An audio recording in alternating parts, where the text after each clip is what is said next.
Video شروع کرنے سے پہلے اگر آپ نے ابھی تک ہمارے چینل کو سبسکرائب نہیں کیا تو سبسکرائب کر لیں اور ہمارے فیس بک پیج کو فالو کریں، شکریہ۔ ایک قیدی کا رلا دینے والا سچا واقعہ۔ میں تم سے اور بچوں سے بے پناہ محبت کرتا ہوں۔ جانتا ہوں تم لوگ سخت حالات میں ہو، فاقے کاٹ رہے ہو، مگر میں یہاں بیٹھ کر کچھ نہیں کر سکتا۔ بس اتنا کر سکتا ہوں کہ کھانا پینا چھوڑ دوں تاکہ خود کو تمہارے ساتھ تو محسوس کروں۔ یہ وہ خط تھا جس نے سینٹرل جیل کراچی کی انتظامیہ کو مشکل میں ڈال دیا۔ خط لکھنے والا قیدی بھوک ہڑتال کر چکا تھا۔ انتظامیہ کوشش کے باوجود بھوک ہڑتال ختم نہ کرا سکی تو اعلیٰ حکام کو مطلع کیا، جس کے بعد اس معاملے کی انکوائری ایک نوجوان پولیس افسر کے پاس آ گئی۔ یہ قصہ پولیس افسر نے سنایا۔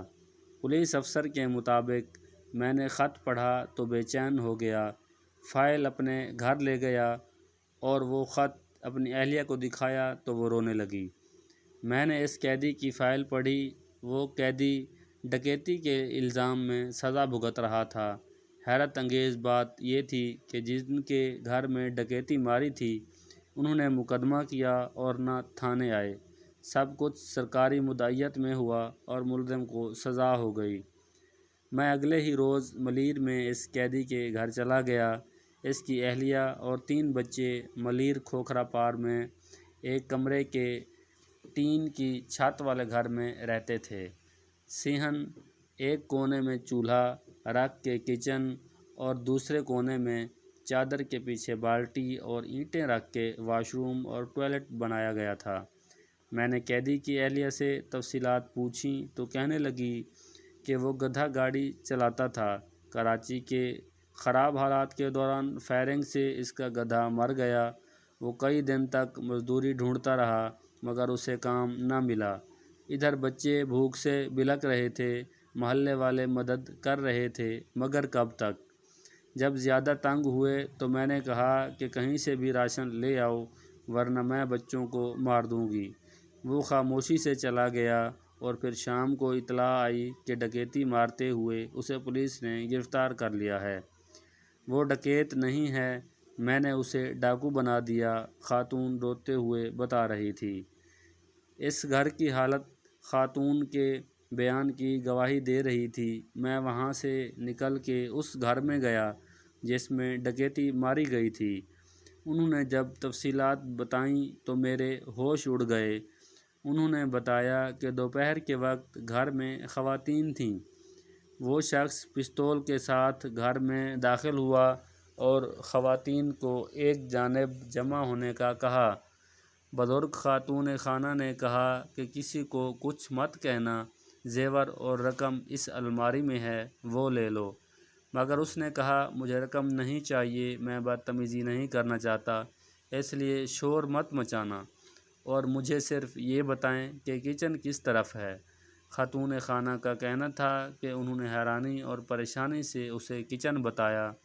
وہ شخص کچن میں گیا، ہم سے ایک چادر لی اور کچن میں موجود راشن چادر میں جمع کر کے روانہ ہو گیا۔ جاتے ہوئے ہم سے معذرت کر کے بھی گیا۔ خاتون خانہ نے کہا کہ ہم تو حیران رہ گئے تھے اور خاموش ایک دوسرے کو دیکھ رہے تھے کہ اچانک باہر شور ہوا۔ ہم نے پتہ کیا تو معلوم ہوا کسی محلے والے نے مشکوک حالت میں چادر میں سامان سمیٹے اس گھر سے نکلتے دیکھا تو شور مچا دیا، جس پر محلے والوں نے اسے پکڑ کر تشدد کا نشانہ بنایا اور پولیس کے حوالے کر دیا۔ خاتون خانہ اور اس گھر کے مردوں کا کہنا تھا کہ طریقۂ واردات اور صرف راشن چوری کرنے سے ہمیں اندازہ ہو گیا تھا کہ وہ شخص ضرورت مند ہے، اس لیے ہم نے اس شخص کے خلاف تھانے گئے اور نام مقدمہ کرایا۔ میں نے متعلقہ تھانے کے ایس ایچ او کو بلایا تو اس نے بتایا کہ محلے والے پکڑ کے لائے تھے، انہوں نے اعتراف بھی کیا کہ ڈاکہ مارا ہے اور اس کے پاس سے جو پستول برآمد ہوا وہ نقلی تھا۔ مقدمہ کرانے کوئی نہیں آیا تھا تو ہم نے سرکاری مدعیت میں مقدمہ درج کر کے اس کو عدالت میں پیش کیا اور عدالت نے اسے سزا سنا دی۔ میں نے انکوائری رپورٹ تیار کی، ساتھ ہی اس گھرانے کے افراد کے بیان لگائے جن کے گھر ڈکیتی ہوئی تھی اور تفصیل اعلیٰ حکام کو بھیج دی۔ مقدمہ عدالت میں دوبارہ چلا۔ اس شخص کو چند دن میں ہی ضمانت اور کچھ عرصے بعد رہائی مل گئی۔